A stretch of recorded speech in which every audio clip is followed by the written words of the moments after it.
Hello and welcome to episode 7 of the Vogel Voices podcast. This podcast is meant to provide information about Vogel, a nonprofit in the Dallas area that serves homeless children and their families.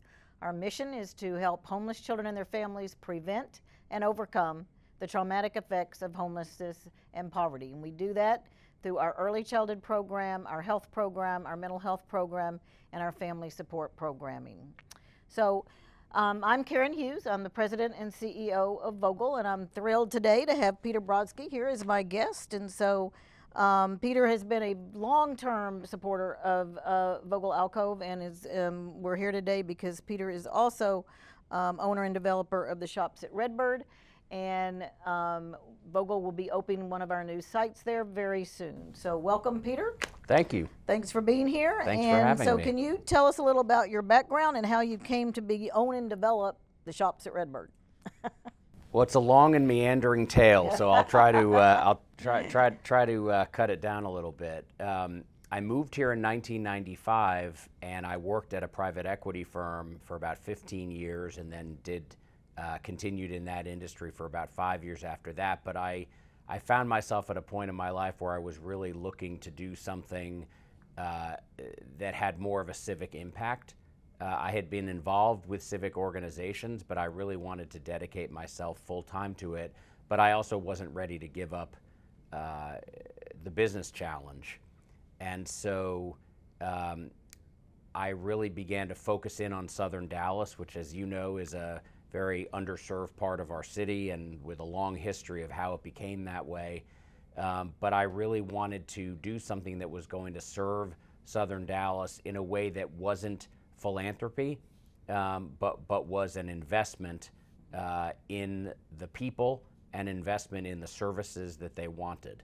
And so RedBird became available for sale. It was a perfect place to prove out that Southern Dallas community desires, deserves, and can afford quality amenities, and here we are. Oh, great. So, as you mentioned, Southern Dallas has been a long time under-resourced part of the city, but you've learned a lot about Southern Dallas in your time over the last 7 years in doing that. So, tell me a little bit about what you found about Southern Dallas and why it's so important to have that investment in that part of the city. Well, what I've learned about Southern Dallas is that Southern Dallas didn't become under-resourced by accident. It was the result of some intentional policies to not invest in the area of town where African Americans lived. Dallas had pretty strictly and sometimes violently enforced segregation through, up until the 1980s.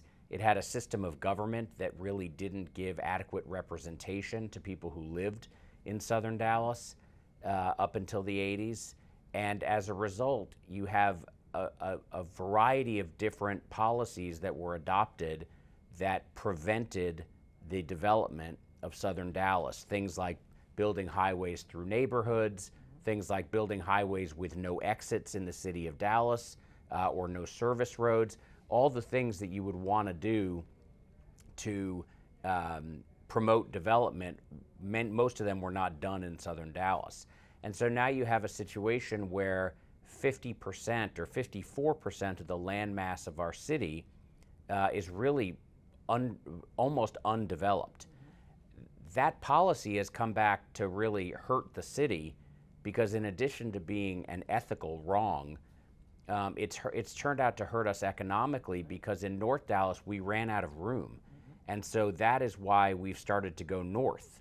And first it was Addison and Plano, and now we're in Prosper, which is very, very far north.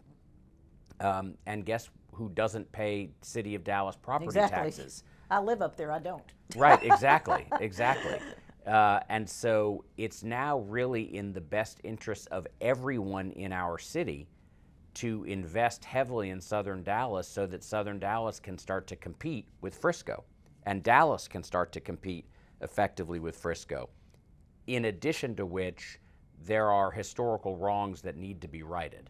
And they're not going to be righted just by philanthropy. They need to be righted by investment and opportunity, and that's really what we're focused on.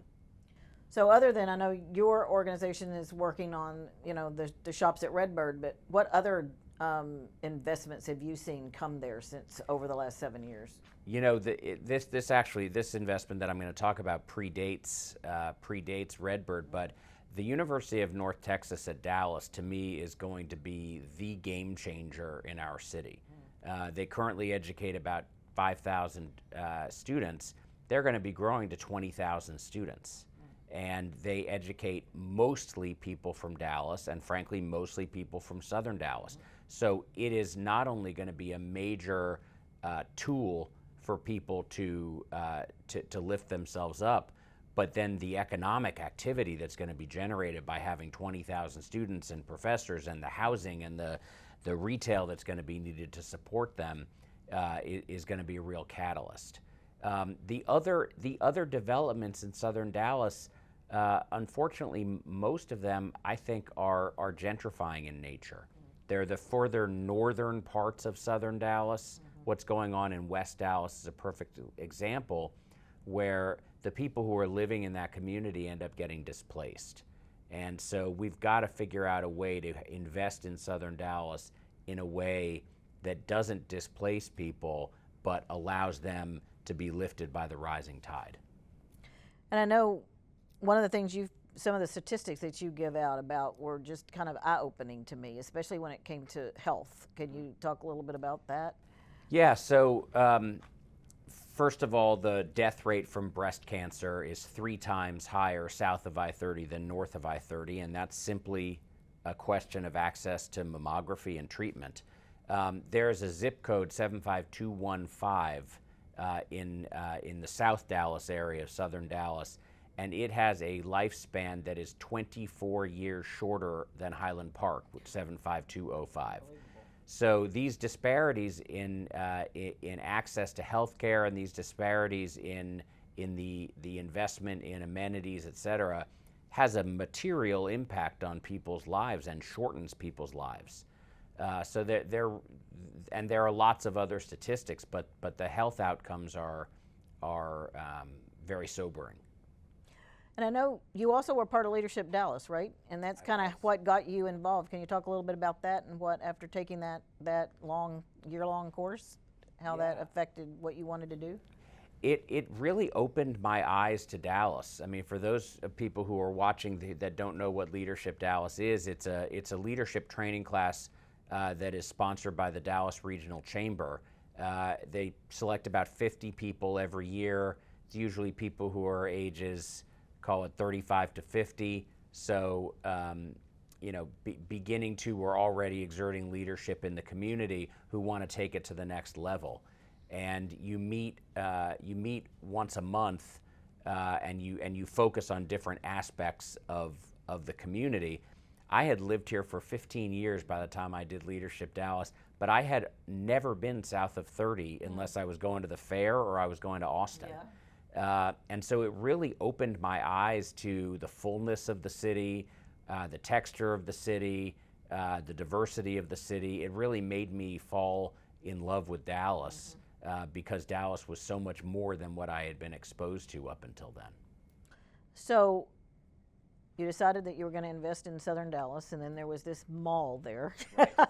So talk a little bit about what your original vision was, and for that, and how you've really brought that vision to fruition, and where's the next part of the vision?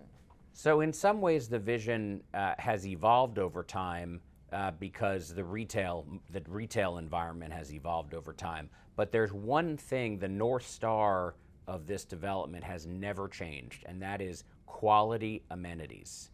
And what's evolved is, what is the definition of an amenity? Mm-hmm. It started out with restaurants and retail, and two things happened. One is that retail went even more online, particularly during the pandemic, but also myself and my team got more knowledgeable about exactly what was lacking in Southern Dallas. So things like healthcare that we've talked about, that resulted in our turning a Sears box into a UT Southwestern medical facility, office space, incubator space, and childcare.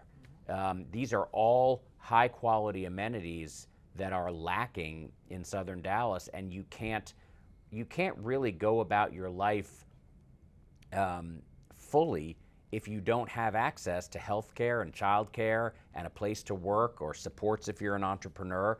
One of the things I'm most excited about is that we're about to break ground on our brand new grocery store.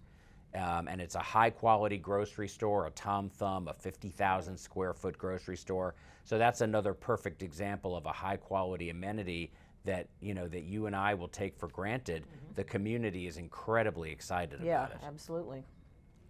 Well, terrific. So, so what's coming after the grocery store? What's anything new on the horizon next?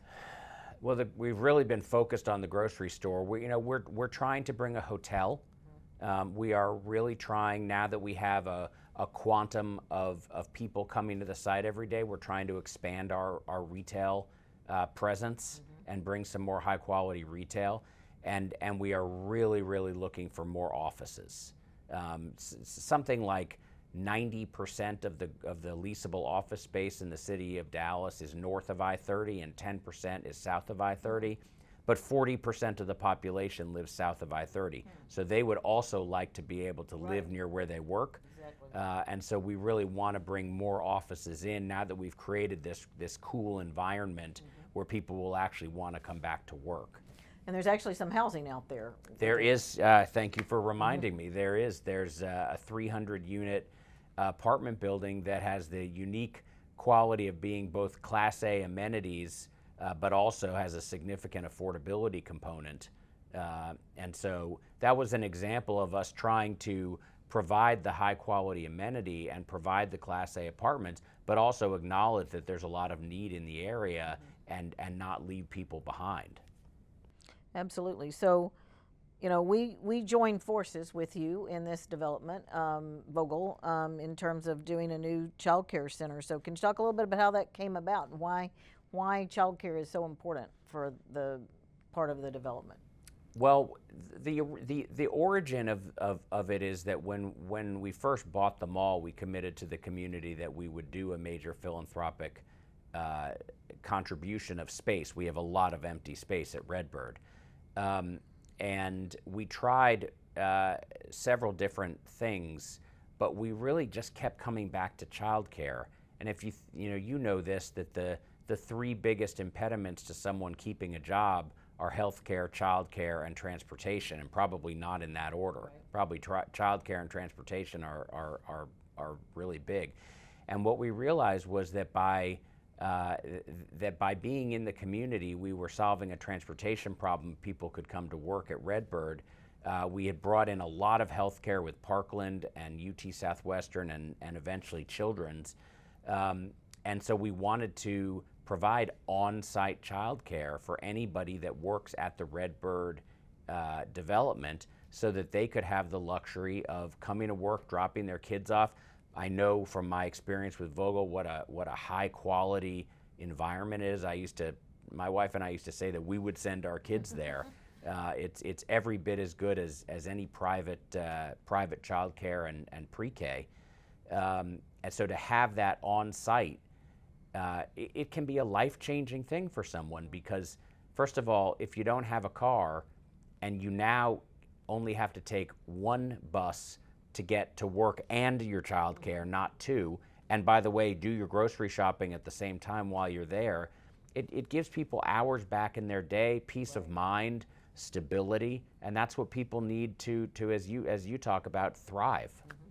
Well, and Children at Risk has done a study of the whole state of Texas to look at what they call child care deserts, which means there's more kids for the slots that are there for child care. And while RedBird has the slots, they're not quality slots, and all the research shows that if you're going to put your children in early childhood, it needs to be quality early childhood to truly make an impact. Yep. And that's what Vogel's been committed to all this time. So that's another reason that it's important that Vogel participate in bringing that quality child care to RedBird. There's no question about it. There is child care, but it's in the area, but it's generally not high quality.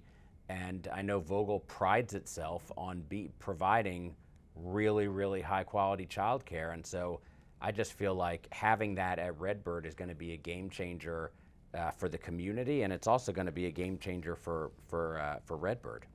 Yeah, because again, with Vogel, it's kind of it was a little change in our perspective. We kind of broadened our mission as we come out there, but we thought that it was important because we work with a lot of families in crisis, and then we work to get them stable. But we really want to get them not just stable, we want them to thrive. And in order for them to thrive, they need affordable housing. They need jobs that are going to make more than, minimum wage, and they need continue to need affordable child care. So that's really what the way we believe that why it was important for us to come and participate in this, because it does allow us to take the families that we have gotten stable, help them find jobs in that area, and then also housing. Many of them already live out there, but now they don't have to drive in, but also to continue to provide that quality child care.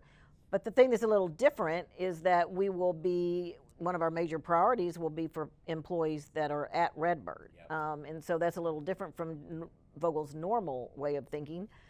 But as we are committed to, eliminating family homelessness, that's what Vogel's always been about for the last 38 years. One of the best ways to do that, number one, a lot of people don't realize this because they always think about chronic homelessness, they don't think about family homelessness. And the number one cause of family homelessness is lack of a support system. And so, that's one of the things you're building out there is this whole network of support, whether they go to school at Dallas College, whether they get a job at one of those businesses out there. Healthcare is right there that builds that support system, but the missing piece has to be they still need child care. And so that's kind of why Vogel believes that, if we can help a single mom who may not be homeless, she's working out there, but she's a single mom, or even two-parent family, child care is still, in most cases, the same amount as a mortgage. And especially if you've got more than one child. And so we believe that's really kind of a deterrent. A lot of people say, everybody's kind of one paycheck away from really having problems and ending up homeless. And so if we can help prevent that by allowing them to work but still have child care they can afford, that's to us is why that fit into our mission. And that's why the board actually agreed to change and expand the mission to say that we prevent and overcome the traumatic effects of poverty, of homelessness and poverty, because just because families are no longer homeless does not mean they're out of poverty, and they still need those supports around them to continue on. So that's kind of how it fits into Vogel's puzzle. It makes sense, and I remember years ago when I was on the Vogel board, even then we were saying it's at the time the policy was once you're housed, you're no longer eligible for your kids to go here. And I remember as a board member, we would talk about, well, that's terrible. Yeah. It's like they finally get housed, right, and they lose this important thing. Yeah, so just think about it. Tell a mom, oh, congratulations, you have an apartment. Right. But sorry, you now don't have child care to go to work. So right, it didn't make sense. Right, exactly. So I know you expanded Yes. you expanded the mission then, and this is the next evolution Right. of that. And I really do think it's going to change lives. Just the peace of mind, and the hours back in the day for the convenience of having it on site and in the community. Think of what people can do with that time. They can study, right, they can go to job training, they can sleep, so that they can be higher functioning. And then what the kids are getting at the center, that's going to help them break the cycle.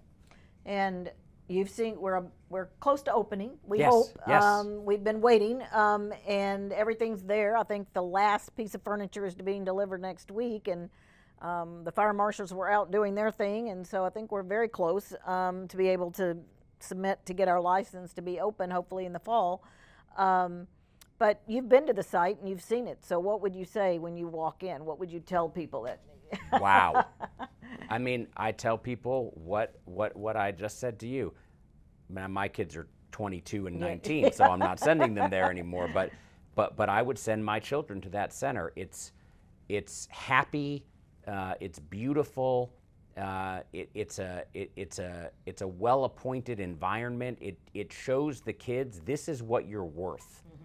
It matters the environments we put our kids in, because you're sending them a message. And so it's a fabulous facility. And the funny thing is, I was just telling our construction team, I think that facility years ago was a Gap.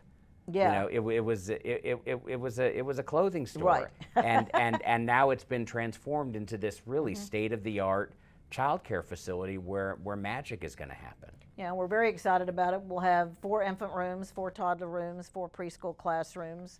But we also put the amenities, some of the special things that we have at our main campus. We have a wonderful sensory room that is literally magical when you go in there, for the kids that are either on the spectrum, or a lot of kids have sensory issues. And so all the kids will get to play in there, but it's specifically designed for kids that have that.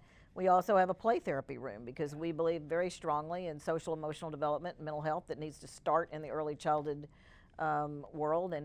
And mental health has no economic barrier. And so having a play therapist on site that will help with the kids that specifically need that for their challenging behaviors is also something that most early childhood programs don't have. And then y'all are building a whole new entrance to the mall where our wonderful playground is going to eventually be. So we're excited about that as well. So hopefully soon we will be open and have all of that ready. So we just thank you for being partners with us in this whole thing. Thank you. I mean, I was, it's very, very typical Karen Hughes. You read an article that we were trying to get childcare, and you called me up and said, "What about us?" Yeah. And the deal was done, Right. a couple of weeks later. Well, it's been an amazing process, and we're very, very excited of what it can mean for Vogel in the future and our growth as we've changed. So we started off talking about the journey, and it has been quite the journey over the 7 years. So what would you say was one of the most important things that you've learned in that whole journey of creating the Shops at RedBird in development? Well, I've learned a lot about real estate, but that's boring. Yeah. I've really learned a lot about racial bias, about racism. I understood that it existed before. I understood intellectually what it was. I didn't understand how it pervades every aspect of every interaction. The what George Bush called the soft bigotry of low expectations, the dismissive attitude towards the comforts and conveniences of people of color. People don't even realize that what they're saying is racist, but it reflects a bias that some people matter more than other people. And a lot of the people who feel that, who make those comments, it's not that they're terrible people. That's what we've been taught by society. That is the lesson of this society. And so, I mean, I'll never really understand it fully, but I've gotten a pretty front row seat to it, being in a predominantly black community and trying to make the argument that, hey, this is a community that's actually solidly middle class. There's poverty in it, but there's also a lot of people with money, and they want a Starbucks too. And then Starbucks came, and then it became the number 5 Starbucks in the country. But it wasn't easy to convince them to come there. It wasn't easy to convince any of the people that have come to come, because they've got to overcome this mountain of bias. Right. And what they've been told, that it's not safe there, and those kind of things. Absolutely. And what they've been told, and what they're thinking, or they don't even know they're thinking, or just what their gut feeling is. I've had people say, oh, that's not our target demographic, or and to this day, people retailers are worried about crime. No one's worried about crime at North Park, and I love North Park, but the North Park parking lot is, I wouldn't want to be there alone at night. Well, but it's everywhere. I mean, it's everywhere. I live in Allen, and everybody's like, Allen has no crime. My son we have a brand new, huge rec center right down the street from us, and he called me yesterday, Mom, they stole my bike. So it's wherever. It's not just one part of town. So if you had to pick one thing, what would you say you're most proud of in the past 7 years of doing this? Oh, it's hard to pick an amenity. If I had to pick one, of course it would be Vogel Yes. Alcove. No question about it. I think what I'm most proud of is that a lot of the things that we've done allow people a daily sort of normal level of dignity. There's a dignity to being able to go to a place like Starbucks and being able to work on your laptop. There was no other place like that.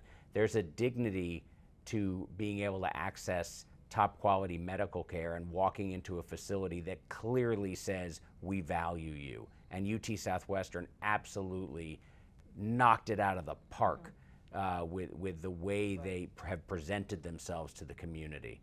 So I think, it really is all about human dignity. And giving people those dignities that they need in order to hold their head up high. What would you say would be a disappointment that you've had to endure in doing this whole project? I really am shocked that it is still taking so long, and we're still having to make the arguments. Yeah. We have not really had a lot of success in attracting businesses, and there are retailers that are still, corporate offices is what I mean. There are retailers that are still nervous. It's just, it's a huge mountain to overcome, these fears that people have. But if you were talking, as you talk to other businesses, encouraging them to come out to Southern Dallas, what have you learned that you would want to share with them? Don't believe everything you hear. Southern Dallas is 208 square miles, and just because there's a crime committed in Fair Park, that has nothing to do with RedBird, but it's all been lumped together. Right. And people are people. They really want the same things. They want safety. They want dignity. They want some creature comforts and convenience. And everybody deserves those things, and there is a market for those things. Right. And we didn't talk about this, but even I was on a call, my first tenant call the other day, and you were explaining all the other kind of fun things that y'all are going to bring out there. I know the circus is coming out there, and can you talk a little bit about some of those kind of fun things for the community that are not necessarily businesses, but? Oh, absolutely, yeah. We want to be the place where people want to be. So we have a new Halloween event that we're doing this October called The Patch, and we're going to turn our lawn area into a big pumpkin patch. We've got a Springfest celebration. We just invested in a really killer new tree, Christmas tree with all sorts of lights. We're going to have a big tree lighting ceremony. So we're going to sponsor 3 or 4 big events every year, and then we make all of our facilities open to the community, so that there's a community organization that wants to have an event. They can utilize our facilities, and we're happy for people to be coming to the site. Yeah, and it'll be great for our kids.